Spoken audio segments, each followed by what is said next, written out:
Welcome back to the channel. Today we're going to be working on this beautiful blue RS3, and this RS3 has a couple problems, mainly loads and loads of oil leaks from the sump, front main seal, rear main seal. The gearbox is leaking, the transfer box is leaking. So in today's video we're going to be taking the gearbox out, we're going to be stripping it down, we're going to be resealing it. We're also going to be splitting apart the transfer box to reseal that as well. And the owner also wants to fit some aftermarket modifications. We'll be fitting a Eventuri intake and also a Milltek decat downpipe. So let's get it in the garage and start stripping it apart. So I've got the airbox out of the way, but it still hasn't given us much room. Still got the gear linkage, loads and loads of coolant pipes are in the way. There's some wiring as well, and I have absolutely no idea what to attack next, but I guess we're just gonna have to start creating some space to be able to get those gearbox bolts out. This one was actually a little bit of a learning curve for me because it was the first ever RS3 that I was stripping down, but it wasn't too bad. The only things that really needed to come out were the vacuum pump, gearbox oil cooler, some coolant hoses, one of the boost pipes, and that's pretty much it really.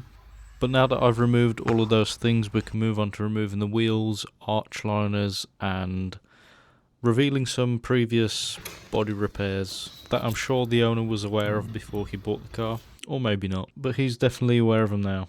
So with that disappointment out of the way, we can carry on by removing the subframe. The subframe is off. Next thing will be, I'll have to take the whole exhaust off, and we need to take the exhaust off to be able to get this prop shaft out from the transfer box all the way to the rear diff.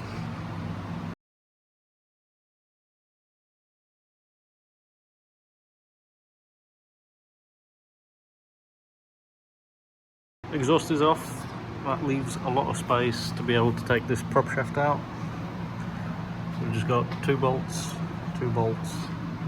and then this join should pop off, and then over on this side we have 3 bolts that will come out, and then the prop shaft should slide backwards and out. I've got the prop shaft supported in the end, in the middle. Now all I've got to do is just pop it off.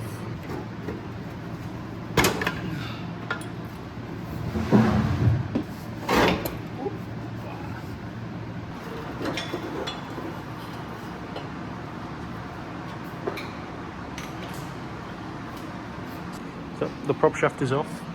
We have a lot more space now. Now next thing will be take the drive shafts out. Once both drive shafts are out, I'll be draining the oil from the transfer box, gearbox and engine oil as well. And we need to separate the transfer box away from the gearbox, because to be able to remove the gearbox, the transfer box needs to come out because it's in the way. So let's crack on.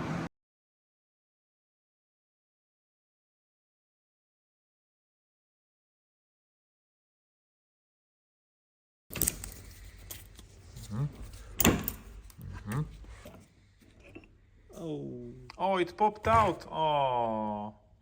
So how did that happen? Did the garage who was doing the CV, Both of them.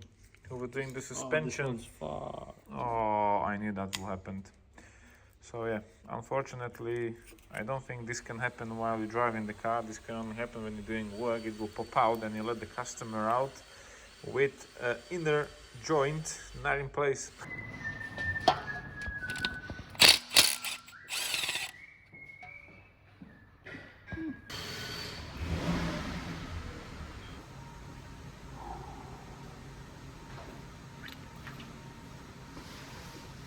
So you might be wondering, why did we strip apart that drive shaft? And the reason is because the owner had some aftermarket lowering springs fitted, and when they were installing the springs they must have somehow popped out that in the CV join, and when the owner drove it on the road it absolutely destroyed that join. So we'll be fitting a new drive shaft, but the garage does not want to take any sort of responsibility for it.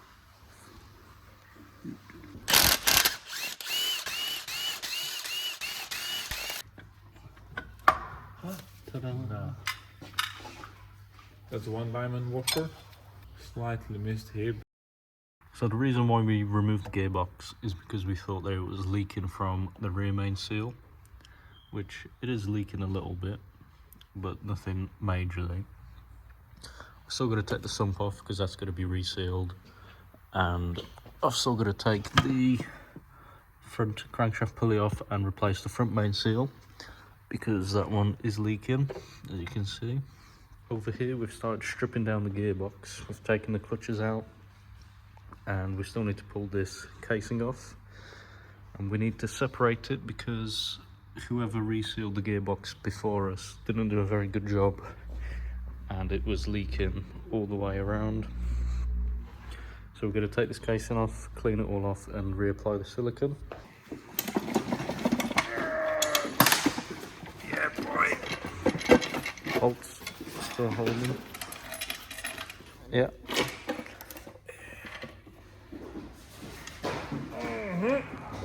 Oh my god, no. Where do you put it? Cleaned all the silicone off on both sides of the casing, so that's all ready to be reassembled.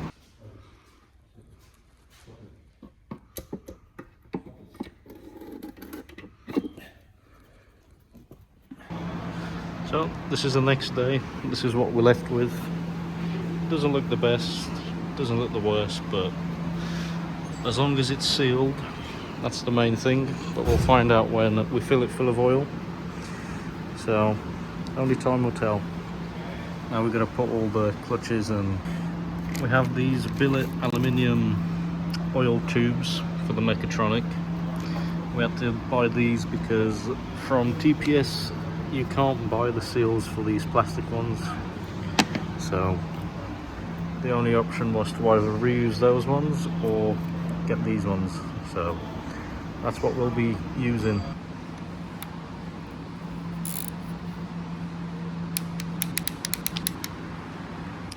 I've got a brand new genuine mechatronic cover to go on.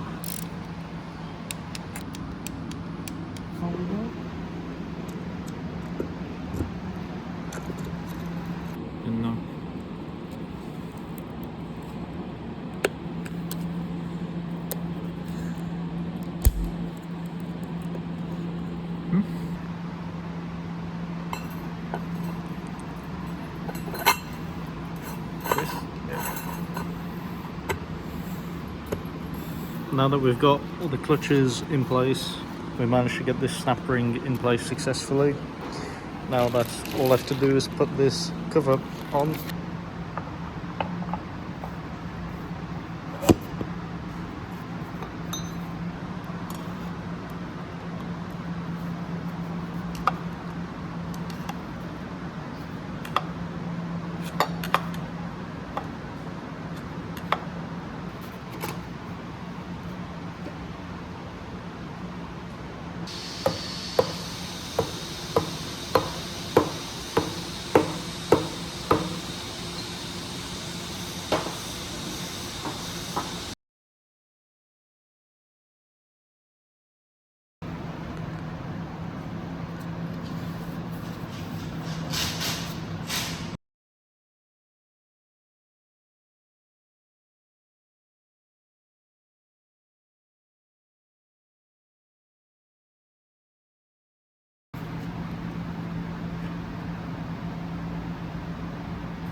So the rear main seal, front crankshaft seal, and the sump is off.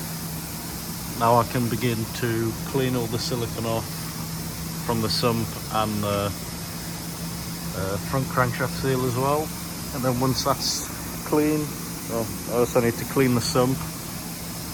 But once all of that is clean, then I can start applying some fresh silicone and resealing it. And hopefully I can do a better job than whoever done it before.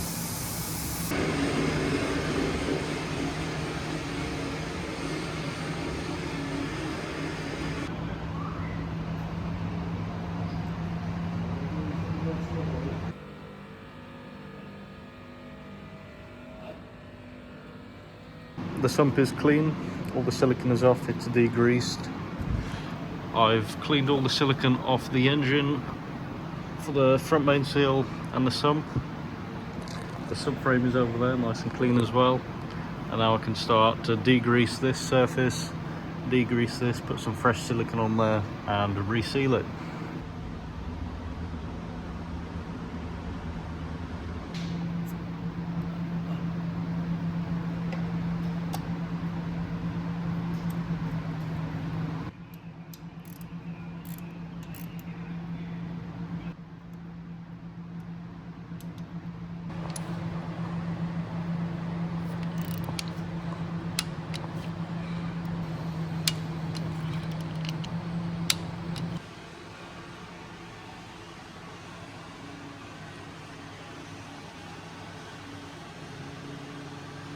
So the sump is back on, it's looking nice and clean.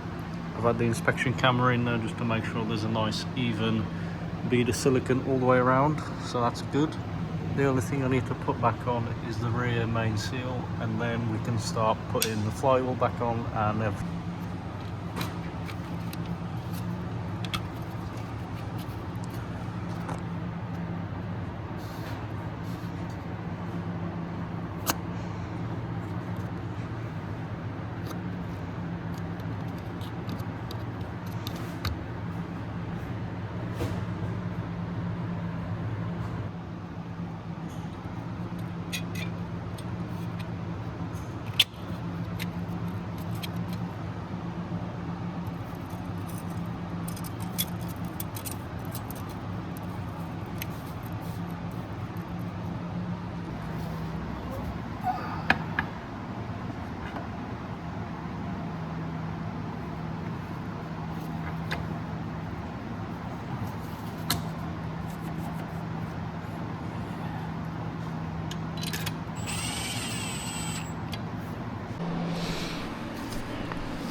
Transfer box.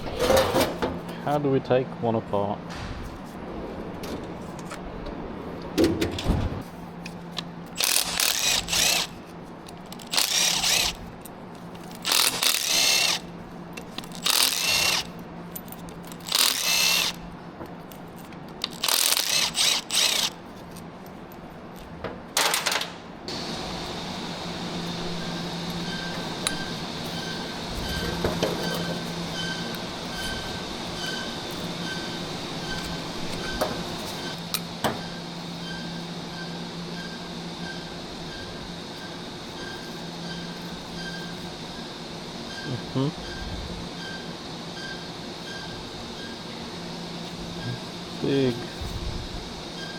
Big O-ring there.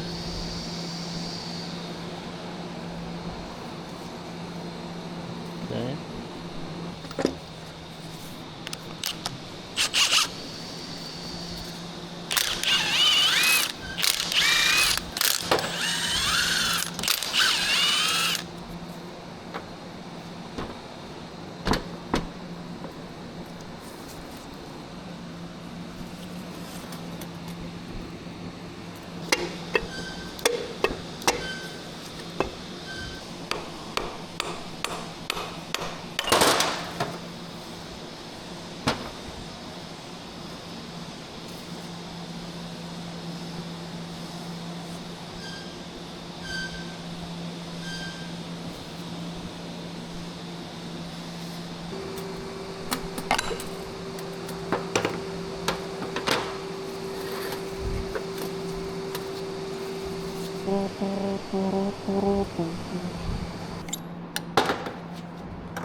This is how it turned out after being aqua blasted.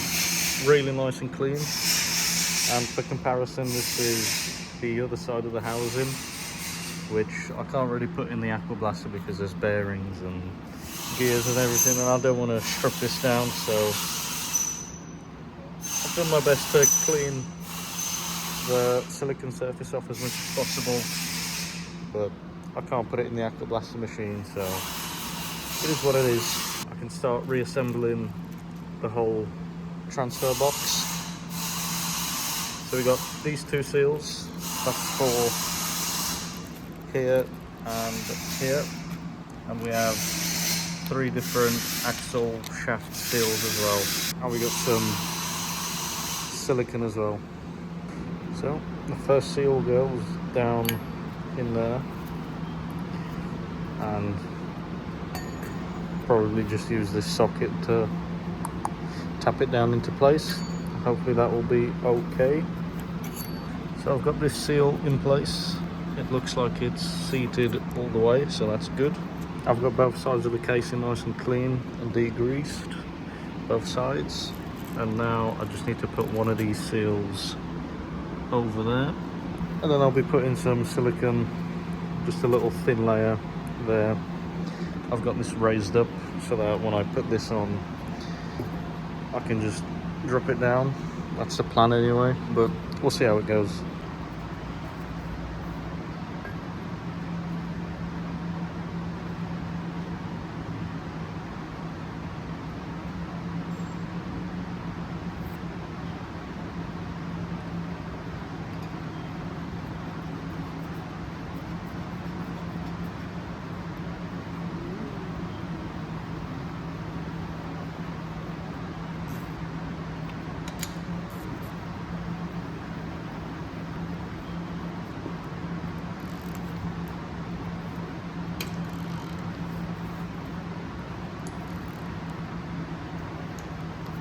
Doesn't look too bad, I guess. I tried to go really light on the silicone, but I think these 2 pieces are so well machined that it's such a tight tolerance in there that it will just squeeze anything out. But I think that'll be alright.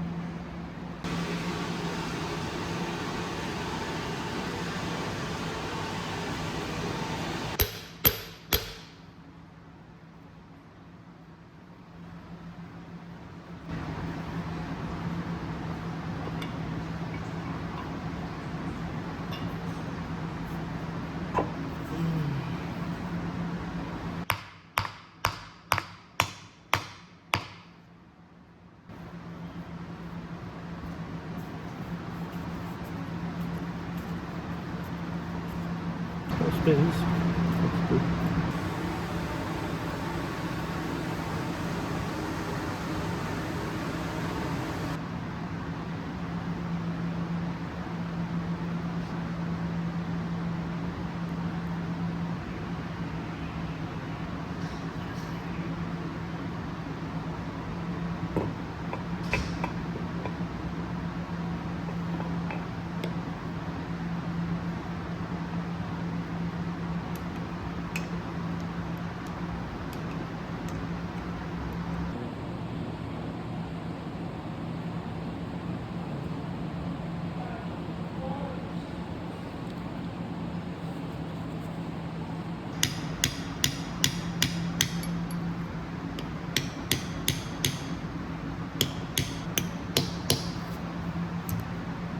The final piece to go on. Oh yeah, it's looking a lot better. Resealed, all new shaft seals, and hopefully it won't be leaking anymore, but we will find out shortly. Now that everything is completely done, transfer box, gearbox has been resealed, sump's been resealed, new rear main seal and a front main seal as well. I think now we can put this massive heavy gearbox back into the chassis, and hopefully there will be no more oil leaks.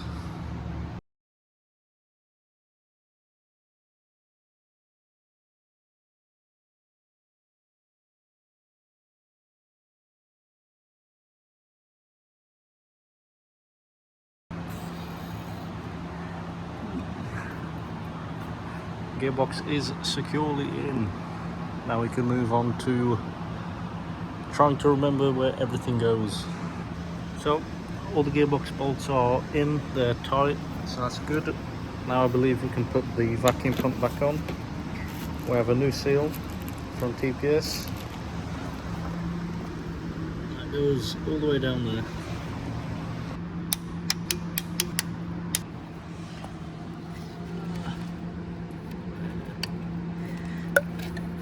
Yeah. New gearbox filter going in.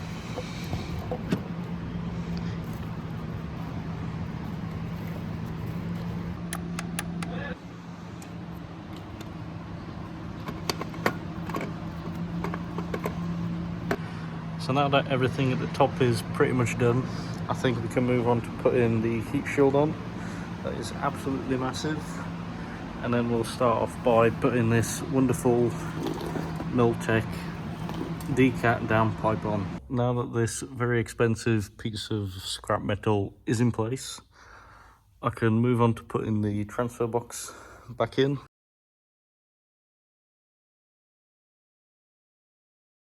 Transfer box is back in. I believe now will be time for the prop shaft, and then we can put back on the nice and clean subframe. We've got a brand new genuine drive shaft to go in, because as you saw, the very competent mechanics who fitted the lowering springs messed them up, so we're going to put a new one on. The subframe is back in for the second time.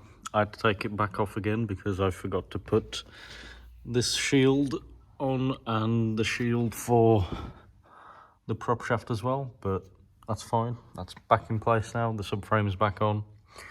Not a big deal, but now I can start fitting we've got a 034 dog bone mount. I've already inserted the piece that goes from the top. That's in place. And then this is the dog bone mount that basically just slides in there. And once that's in place, you put this piece in, and this is the actual part of the kit that actually stiffens this mount.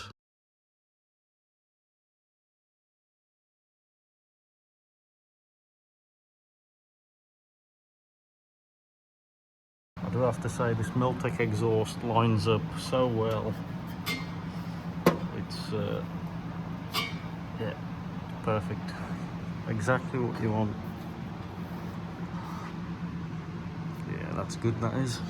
Procedure to fill the gearbox is pretty straightforward, but also strange at the same time, because you have to fill the gearbox from the same hole that you drained it from. So there's a little plastic tube that you need to thread back into the gearbox, and that is what actually sets the level. We're using the genuine oil from TPS. We've got 6 litres of it. I put in all 6 litres to begin with because I knew that would be a good starting point, because once you do the initial filling, you need to then start the engine, put it through all of the gears, let it warm up, and then you have to take the drain plug out again. And whilst the car is running, you have to top up more oil until the oil starts pouring over the top of that little plastic tube, and that's pretty much it. Pretty simple procedure to fill the transfer box. We got some new gear oil. I'm gonna put the bottom plug in, and then you just fill into that hole until it starts dripping out. I'll be using a syringe just to pump the oil in there, and that's about it. Whee! See you later, Mr. Tube. Oh boy.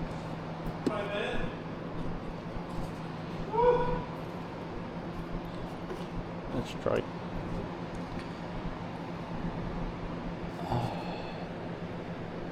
Don't even know if you can see this.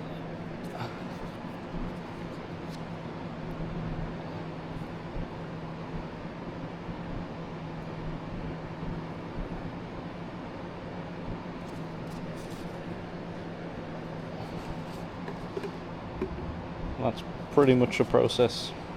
So, whilst I'm waiting for some more DSG oil, I'm going to service the rear diff and the Haldex as well. We'll be taking a pump off, cleaning it out. So to drain the Haldex is this 8mm Allen. To refill the Haldex is this plug up here. For the rear diff, you've got a drain plug there and a fell plug there. So I think I'm going to start with the rear diff first, and then we'll move on to the Haldex service.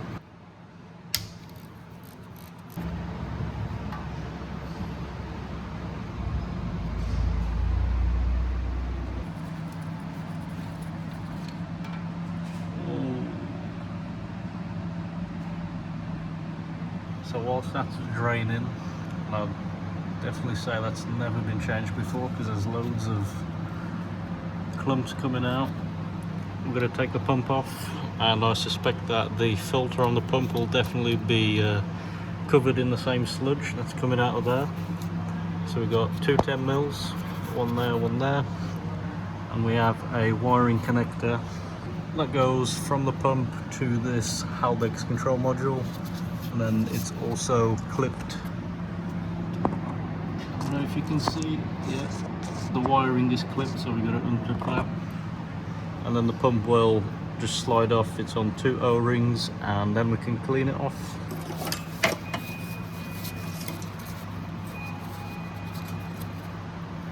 This plug is really stubborn, but if you get a pick, you can get it to pop out. Pretty clean. So we got a little bit of build-up on the filter, but nothing too bad. I've seen worse, a lot worse actually. So now we're going to take those two screws out. I'll clean that filter out, clean this whole motor off, put some new seals on, and we can pop it back in. Pretty nasty and dirty in there as well, so I'll get some brake cleaner and clean that out. I just pumped some fresh Haldex oil in, and this is what's coming out. I believe that's all congealed oil and remnants of clutch probably. Because if you don't know, these Haldex systems are clutched, so there are clutches in there. And the reason why the oil is grey is probably the clutches are worn down. 2 bolts, 2 gaskets.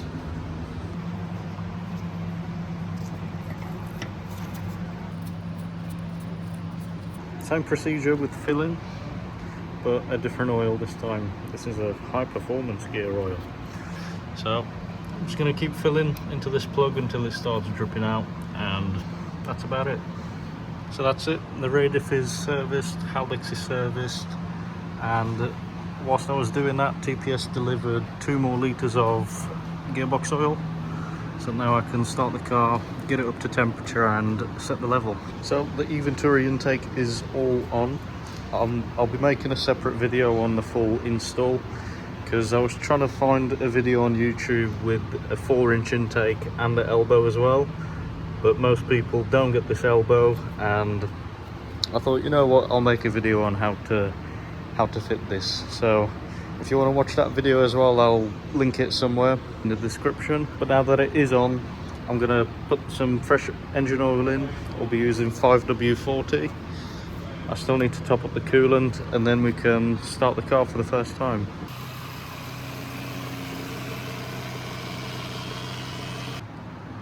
So the gearbox oil level is set. The only thing left to do is put the wheels back on.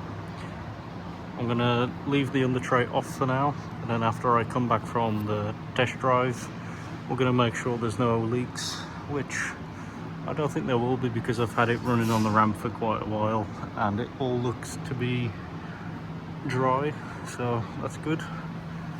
So let's get the wheels on and go for a drive. So we've hit the roads in the RS3, and I've got to say, first impressions, I think that the decat has completely ruined this car, unfortunately, but that's my opinion.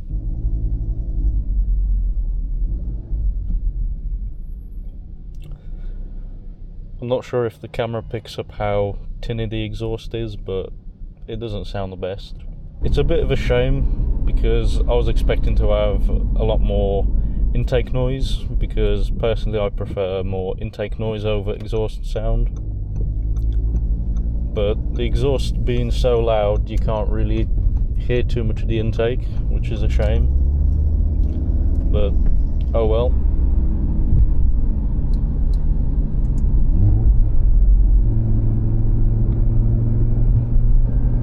has that 5-cylinder sound that everyone loves.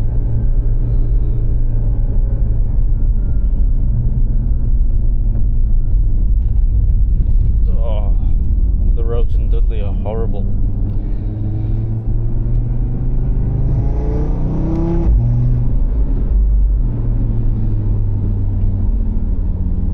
I mean, at higher RPMs you do get that infamous 5-cylinder sound, so that's really nice. So I can safely say that the gearbox still works, so that's really good news. We managed to do something correctly, and I don't hear any whining noises or humming or anything like that to indicate that there's low oil or the bearings are seizing inside the gearbox or whatever. Everything sounds fine. I do still need to go back to the garage, get it up on the ramp and make sure that it's not leaking, but to be honest, the car was running on the ramp for around half an hour probably, and it wasn't leaking. The oils were hot, so I think we've done a good job resealing everything. I'll insert a clip now of how the car looks on the ramp after the drive, but I'm pretty confident that it won't be leaking.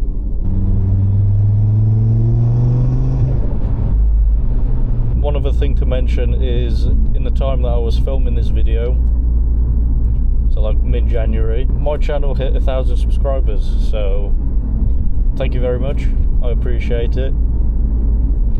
I hope you find the videos interesting and insightful if you own one of these cars, because I know there's not many YouTube channels diving deep into stripping these kinds of engines down, so I do hope you find it interesting. What the hell are you doing? So yeah, as I was saying, I know there's not many YouTube channels diving deep into these kinds of engines online, and if you do own one of these cars, it's probably, well, for me anyway, if I was watching them and I owned an RS3, I'd find it interesting to see what the inside of my gearbox looks like, or transfer box or whatever, or just to be able to see what the service that I'm paying for looks like, if that makes sense. But yeah, thanks a lot for watching, and I'll see you in the next one.